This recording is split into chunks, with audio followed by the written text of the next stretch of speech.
आज के इस वीडियो में मैं आपको जो नया सिलेबस आया है, क्या पढ़ना है और क्या नहीं पढ़ना है वो भी बताऊंगा। उसके साथ साथ जो मोस्ट इम्पॉर्टेंट क्वेश्चन है इस सिलेबस के अकॉर्डिंग वो भी बताते हुए चलूँगा। तो वीडियो को शुरू से लेकर एंड तक देखें, तभी आपको समझ में आ पाएगा, वरना इसके कुछ भी समझ में नहीं आएगा। तो सबसे पहले चीज़ तो देखो, रिलेशन एंड फंक्शन में आपको जो एक्सरसाइज 1.1 है वो पूरा पढ़ना है, क्योंकि जो हटा हमारा क्या है, कंपोजिशन फंक्शन हटा है चैप्टर 1 में, और इन्वर्टिबल फंक्शन हटा है। इन्वर्टिबल फंक्शन का मतलब होता है वो फंक्शन जिसमें हमें 1 1 ऑन टू प्रूफ करना होता था और उसके बाद हमें इन्वर्स फंक्शन फाइंड करना होता था। ठीक है, सो एक्सरसाइज 1.1 तो हमें पूरा पढ़ना है। एक्चुअली ये करते हैं ना, हम पहले देख लेते हैं क्या पढ़ना है क्या नहीं पढ़ना है। एक सेपरेट वीडियो बना दूंगा इंपॉर्टेंट क्वेश्चन में, नहीं तो कन्फ्यूज़न हो जाएगी बहुत। तो एक्सरसाइज 1.1 आपको पूरा पढ़ना है, इसमें कुछ आप छोड़ नहीं सकते। फिर आप आ जाते हैं एक्सरसाइज 1.2 में, तो इसको भी आपको पूरा पढ़ना है। ठीक है, 1 1 ऑन 2 वाला प्रॉब्लम है, इसको भी आपको पूरा पढ़ना है एक्सरसाइज 1.2। इसमें सिर्फ इन्वर्टिबल वाला फंक्शन नहीं पढ़ना है, यहाँ पर लिखा है ना, ये जो टॉपिक है ये रिमूव हुआ है, composition of function and invertible function, ये टॉपिक रिमूव हो गया है। ठीक है, ये टॉपिक हमारा रिमूव हो चुका है, तो इसको बिल्कुल भी नहीं पढ़ना है हमें, कंपोजिशन ऑफ फंक्शन। क्लियर, ये जो आपका एफ इनवर्स, ठीक है था ना, ये चीज़ हमारे इन्वर्टिबल फंक्शन प्रॉब्लम, जैसे ये क्वेश्चन नंबर 7 है, ये क्वेश्चन नंबर 8 है, इस टाइप की प्रॉब्लम हमें नहीं पढ़ने हैं, और ये सिलेबस में नहीं है तो ये नहीं आएगा। ठीक है, ओके, ये कंपोजिशन फंक्शन हट चुका है हमारा। अब जो नया टॉपिक हमारा आता है, नया टॉपिक हमारा क्या है, बाइनरी ऑपरेशन। बाइनरी ऑपरेशन हमें पढ़ना पड़ेगा, क्योंकि पिछली बार ये सिलेबस में नहीं था, लेकिन इस बार सिलेबस में है, क्योंकि इसको मेंशन नहीं किया है, यानी कि ये हमें पढ़ना पड़ेगा। तो बाइनरी ऑपरेशन हमें पूरा पढ़ना पड़ेगा, और कंपोजिशन फंक्शन और जो इन्वर्टिबल फंक्शन है वो हटा है इस बार, तो उसको हमें नहीं पढ़ना है।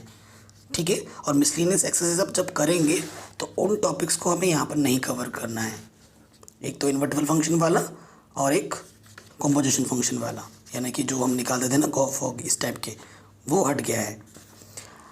नेक्स्ट जो चैप्टर हमारा है इन्वर्स ट्रिग्नोमेट्री फंक्शन, इसमें जो है ना क्या हटा है, जो हमारा ग्राफिकल प्रेजेंटेशन होता था वो हटा है। ठीक है, यानी कि मैं आपको बताता हूँ क्या पढ़ना है क्या नहीं पढ़ना है। एक्सरसाइज 2.1 आपको पूरा पढ़ना है, इसमें से कुछ नहीं हटा है। ठीक है, ये पूरा पढ़ोगे। उसके बाद इन्वर्स ट्रिग्नोमेट्री के जो प्रॉब्लम हुआ करते थे ना, है ना, प्रॉपर्टीज़ बेस्ड क्वेश्चन, वो हट चुका है, तो आपको ये सब पढ़ना पड़ेगा। वैसे मैं रिकमेंड करूँगा कि चैप्टर 2 पूरा पढ़ो, इसमें इसको छोड़ने की ज़रूरत है, छोटा सा एक्सरसाइज है, ईजी है, सो इसे पूरा पढ़ लेना। ठीक है, अब आते हैं चैप्टर 3 में। चैप्टर 3 में भी ये तो पहले से एक आसान चैप्टर था, इसके बावजूद इसमें बहुत सी चीज़ें रिमूव हुई हैं। क्या क्या रिमूव हुई है, जैसे कि जो 2 नॉन सिंगुलर मैट्रिक्स हमारे पास हुआ करता था, उनकी अगर प्रोडक्ट करें तो सिंगुलर मैट्रिक्स आता था। ऐसे जो प्रॉब्लम थे प्रोडक्ट के, वो हट गया है। ठीक है, वो चीज़ हमें हट चुकी है। एक्सरसाइज 3.1 हमें पूरा पढ़ना है, इसमें से कुछ नहीं हटा है, मैं आपको बताते हुए चल रहा हूँ। फिर आगे आते हैं एक्सरसाइज 3.2, ये भी पढ़ना है, बस प्रोडक्ट तो हमें ये भी पूरा हमें पढ़ना है। एक्सरसाइज 3.2 में भी हम कुछ नहीं छोड़ सकते, पूरा पढ़ना है। उसके बाद एक्सरसाइज 3.3 को भी पूरा पढ़ना है हमें। ठीक है, और हाँ, रो एंड कॉलम वाला जो ऑपरेशन वाले प्रॉब्लम थे, ठीक है, ये हटा दिया सिलेबस से, यानी कि इन्वर्स निकालने के लिए प्रॉब्लम नहीं निकाल पाएंगे। किसकी मदद से, एलिमेंट्री ऑफ ट्रांसफॉर्मेशन से, क्योंकि जब रो कॉलम का सिलेबस से उन्होंने हटाया है, तो रो कॉलम की मदद से ही तो एलिमेंट्री ऑप्शन होता गया था, रो कॉलम, तो ये चीज़ हट चुकी है, ये हमें नहीं पढ़ना है। ठीक है, तो चैप्टर 3 का भी आइडिया लग गया। चैप्टर 4 में क्या हटा है, चैप्टर 4 में अगर आप बात करें तो एक्सरसाइज 4.1 हमें पूरा पढ़ना पड़ेगा। ठीक है, इसे पूरा पढ़ना है। प्रॉपर्टीज़ ऑफ डिटरमिनेंट को हटा दिया है,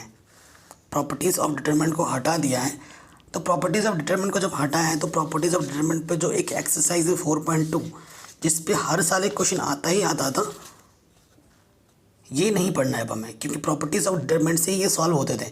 अगर प्रॉपर्टीज़ ऑफ डिटरमिनेंट ही हटा दिया है सिलेबस से, तो ये कहाँ से पढ़ें हम। ठीक है, और बेस्ट ये रहेगा, जब तक CBSE अपना एक सैम्पल पेपर रिलीज़ नहीं करती, तो तब तक हमें और जब रिलीज़ हो जाएगी तो हमें और अच्छे से आइडिया लग जाएगा कि हमें क्या पढ़ना, और अच्छे से पता चल जाएगा कि क्या चाहिए या नहीं चाहिए। फ़िलहाल जो सिलेबस इन्होंने हमें प्रोवाइड किया उसके अकॉर्डिंग मैं आपको ये बता रहा हूँ। सैम्पल पेपर जब आएगा ना, ऑफिशियल रिलीज़ करता है सीबीएसई, बहुत जल्द आने वाला होगा, तो उससे दूध का दूध पानी का पानी हो जाएगा, उससे और क्लियर हो जाएगा। 4.3 हमें पढ़ना है, उसके बाद 4.4 भी पढ़ना है, ठीक है, 4.5 भी हमें पढ़ना है। लेकिन और एक चीज़ हमें नहीं पढ़नी, 4.6 को एलिमिनेट कर दिया है। सिस्टम ऑफ जो consistent and inconsistent number of solution वाला टॉपिक था उसको हटा दिया है, और इस पे प्रॉब्लम हर साल आता ही था। 4.6 को भी हटा दिया है इन्होंने, ठीक है। तो ये चीज़ हमें नहीं पढ़नी है, और उसी हिसाब से मिसलेनियस भी देख लेंगे। चैप्टर 5 कंटिन्यूटी एंड डिफरेंशिएबिलिटी में, ठीक है, आपको एक्सरसाइज 5.1 पूरा पढ़ना है, 5.2 पढ़ना है, 5.3 पढ़ना है, 5.4 पढ़ना है, सब चीज़ें पढ़नी है। ये 5.1 पूरा पढ़ना है, ये सब सारे चैप्टर मैंने करा रखे, आपको पता ही है। 5.2 पढ़ना है, 5.3 पढ़ना है, 4 पढ़ना है, 5 पढ़ना है, 6 पढ़ना है, 7 पढ़ना है। लेकिन कौन सा नहीं पढ़ना है, ये नहीं पढ़ना है, मीन वैल्यू थ्योरम, ठीक है, रोलेस थ्योरम, ये सिलेबस से हटा दिया है। Mean value theorem and Rolle's theorem जो है ये सिलेबस से इन्होंने हटा दिया है, तो ये हमें नहीं पढ़ना है, ठीक है। हालांकि ये इंपॉर्टेंट हुआ करता था पहले, अब ये इन्होंने सिलेबस से इस बार हटा दिया है, और उसी के अकॉर्डिंग आप मिसलेनियस से भी देख लेना, ठीक। तो ये चैप्टर 5 में हमें इन चीज़ों को नहीं पढ़ना था। चैप्टर 6 में अगर बात करें तो रेट ऑफ चेंज जो वाला टॉपिक था 6.1 ऑलमोस्ट हटा दिया है इसमें। 6.1 आपको नहीं पढ़ना है, ठीक है, रेट ऑफ चेंज वाला टॉपिक हटा दिया है।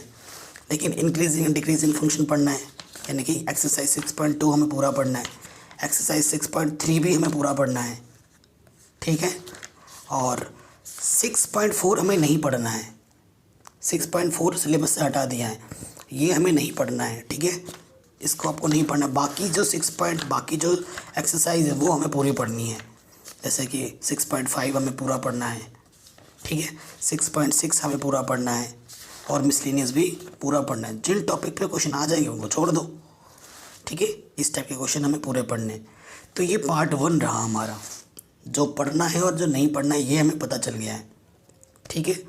इस वीडियो में हम यही डिस्कस कर रहे हैं क्या पढ़ना है और क्या नहीं पढ़ना है, क्या सिलेबस में है और क्या सिलेबस में नहीं है। एक नेक्स्ट वीडियो में लाऊंगा, उन क्वेश्चनों को मार्क करवाऊंगा जो इस सिलेबस के अकॉर्डिंग आपको इम्पोर्टेंट होना चाहिए और होगा, और जिनमें से आपके क्वेश्चन एग्जाम में पूछे जाएंगे उनको हम कवर करेंगे नेक्स्ट वीडियो में, ठीक है। तो ये पार्ट 1 था। अब आते हैं हम पार्ट 2 में। पार्ट 2 में जो स्टार्ट होता है हमारा इंटीग्रल से, ठीक है। तो इंटीग्रेशन में आपको जो एक्सरसाइज 7.1 है वो पूरी पढ़नी है, 7.1, ठीक है, 7.1 पूरी पढ़नी है, 7.2 भी पूरी पढ़नी है, इसमें से कुछ नहीं हटा है, 7.3 भी पूरी पढ़नी है। अब आते हैं नेक्स्ट 7.4 में। 7.4 में ये भी हमें पूरा पढ़ना है, ठीक है। एंड 7.5 में एक प्रॉब्लम हटाया गया है, हाँ, 7.5 भी हमें पूरा पढ़ना है, 7.5 पूरा पढ़ना है। अब आता है कुछ जो हटा है, 7.6 भी पूरा पढ़ना है, ठीक है, 7.6 भी पूरा पढ़ना है। 7.7 ये सिलेबस से हटा दिया गया है, इसको आपको नहीं पढ़ना है। 7.7 सिलेबस से हटा दिया गया है, जो कि नहीं पढ़ना है। 7.8 को भी सिलेबस से हटा दिया गया है, ये भी हमें नहीं पढ़ना है, ठीक है, ये भी हमें नहीं पढ़ना है। 7.9 ये पढ़ना है, इसमें से कुछ नहीं हटा है। 7.10 पढ़ना है हमें पूरा, ठीक है। एक मुझसे मिस हो रहा है, मेरे को दिखने में से भी मिस हुआ, एक टॉपिक और है इसमें, ठीक है। अंदर क्वाड्रेटिक इक्वेशन होता है, बाहर उसका लीनियर इक्वेशन होता है इंटीग्रेशन में, ठीक है, तो वो हटाया है। 7.11 पूरा पढ़ना है, ठीक है, इसमें से कुछ नहीं हटा है। और मिसलेनियस तो बहुत इंपॉर्टेंट है, इसे तो छोड़ना ही नहीं है, इसे भी पूरा पढ़ना है। बात की जाए एप्लीकेशन ऑफ इंटीग्रल्स में, तो आपका जो एक्सरसाइज 8.1 है उसे आपको पूरा पढ़ना है, ठीक है। लेकिन जो आपका एक्सरसाइज 8.2 है इसे आपको स्किप करना है, क्योंकि जो टॉपिक हमारा रिमूव हुआ है, एरिया बिटवीन टू कर्व्स, वो हमारा टॉपिक रिमूव हो रखा है, एरिया बिटवीन टू कर्व्स, जो कि बहुत इंपॉर्टेंट हुआ करता था। यानी कि इसी टॉपिक पे पूरा एक्सरसाइज 8.2 है, तो इसे स्किप कर दो, एरिया बिटवीन टू कर्व्स में। लेकिन ये जो क्वेश्चन नंबर 4, 5 है, इसको ज़रूर करना है हमें, बाकी छोड़ देना है, जिनमें 2 कर्व की बात हो रही है। लेकिन ये क्वेश्चन नंबर 4, 5 इंपॉर्टेंट है, इसको ज़रूर कर लेना, ठीक है। तो ये हो गया, समझ में आ गया, चैप्टर 8 भी हो गया। चैप्टर 9 पे आ जाओ। चैप्टर 9 की अगर बात करें तो एक्सरसाइज 9.1 पूरा पढ़ना है, इसमें कुछ नहीं छोड़ना है हमें, ठीक है। एंड 9.2 सिलेबस से हटा दिया है, फॉर्मेशन ऑफ डिफरेंशियल इक्वेशन वाला जो ये था, ये सिलेबस से हटा दिया है, तो ये हमें नहीं पढ़ना है, ठीक है। ये चीज़ भी हो गई। अब आते हैं next 9.3, formation of differential equation वाला टॉपिक हटा दिया है, ठीक है। सो शायद ये हमें पढ़ना है, फॉर्मेशन ऑफ डिफरेंशियल इक्वेशन, शायद ये भी हटा दिया गया होगा, ठीक है। एंड 9.4 हमें पूरा पढ़ना है, 9.4 हमें पूरा पढ़ना है। फिर 9.5 होमोजेनियस डिफरेंशियल इक्वेशन, ये भी हमें पूरा पढ़ना है, 9.5 को भी पूरा पढ़ना है। अब 9.6 जो लीनियर डिफरेंशियल इक्वेशन है, इस टॉपिक को हमें पूरा पढ़ना है, dy/dx + dy = q, इस वाले को पढ़ना है। लेकिन सिलेबस से कौन सा हटाया गया है, ये वाला हटाया गया है, dx/dy + px = q, इस वाला। क्योंकि 2 टाइप के लीनियर इक्वेशन हम पढ़ते थे, इस वाले टॉपिक को तो पढ़ना है, लेकिन इस वाले टॉपिक पे जितने भी प्रॉब्लम थे वो हटा दिए गए हैं। अगर इस टाइप का कोई भी प्रॉब्लम आपको दिखता है तो वो सिलेबस पे नहीं है, उसको आपको नहीं पढ़ना है, ठीक है। तो 9.6 हमें पूरा पढ़ना है, देख लीजिएगा। और इसी तरीके से इसका मिसलेनियस है, वो भी देख लेंगे। अब वेक्टर अलजेब्रा, वेक्टर अलजेब्रा आपको पूरी पढ़नी है, ठीक है। हाँ, वेक्टर अलजेब्रा पूरा पढ़ना है। इसमें एक चीज़ हटाया गया है, वो है ट्रिपल प्रोडक्ट। ट्रिपल प्रोडक्ट को हटाया गया है, स्केलर ट्रिपल प्रोडक्ट, उसको देख लेना। 10.1 पूरा पढ़ना है हमें, ठीक है। 10.1 पूरा पढ़ना है, 10.2 भी पूरा पढ़ना है, सिर्फ ट्रिपल प्रोडक्ट को छोड़ कर। प्रोजेक्शन 10.3 भी हमें पढ़ना है पूरा। तो इसमें से ज़्यादा कुछ रिमूव नहीं हुआ है, इसको पूरा ही पढ़ लोगे तो सही रहेगा मेरे ख्याल से, ठीक है। और चैप्टर नंबर 11 में से एक ही टॉपिक रिमूव हुआ है, एंगल फाइंड करने वाले जितने भी प्रॉब्लम थे ना, angle between 2 lines, angle between 2 planes, angle between a line a plane, ये 3 टॉपिक रिमूव हुए हैं इस चैप्टर में। तो जितने भी प्रॉब्लम आपको दिखेंगे, एक्सरसाइज सारे करने हैं, बस उन क्वेश्चनों को नहीं करना है जिन पे आएगा angle between 2 planes, angle between 2 lines, angle between a plane a line, ठीक है। ऐसे प्रॉब्लम जहाँ पर भी दिखेंगे उनको छोड़ के सारे एक्सरसाइज तो वैसे करनी ही है हमें, 11.1, 2, 3 जितने भी हैं सब करने। बस ये टॉपिक बहुत इंपॉर्टेंट है, short and distance between 2 line, हर बार आता है, फुल गारंटी है इसकी, एग्ज़ाम में आएगा आएगा आएगा, ओके। सो ये करना है, बस एंगल का टॉपिक रिमूव हुआ है, उसको छोड़ के आपको सारा क्वेश्चन करना है। तो ये चीज़ हो गई हमारे पास चैप्टर 11 की। अब इसके बाद आता है हमारे पास चैप्टर नंबर 12, जो कि बहुत ही आसान है, लीनियर प्रोग्रामिंग। तो इसमें से बस एक प्रॉब्लम रिमूव हुआ है, 2 चीज़ रिमूव हुई है।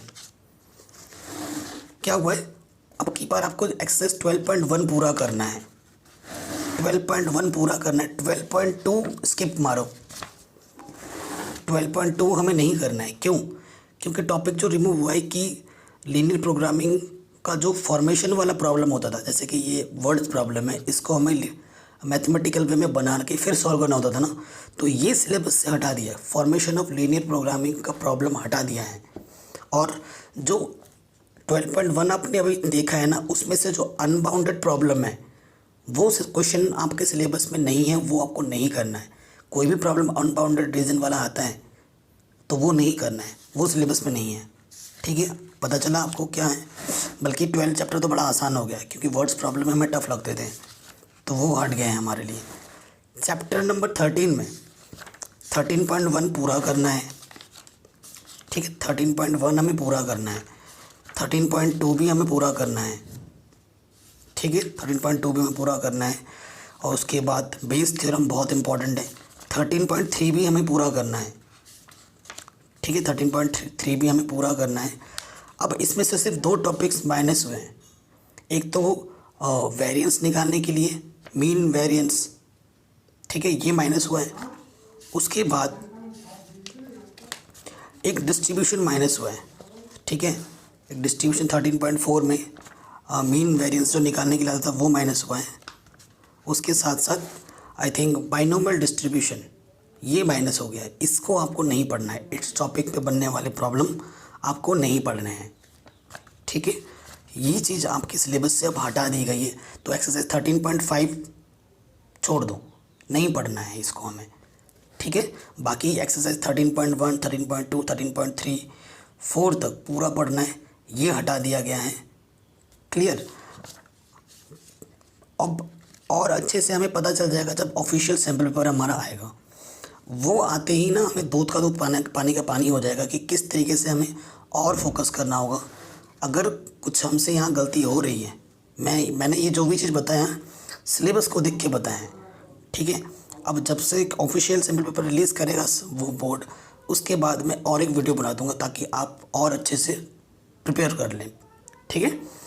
सो आशा करता हूँ ये आपको समझ में ज़रूर आया होगा। अगर ऐसा है तो वीडियो को लाइक शेयर ज़रूर कर देना। Thank you.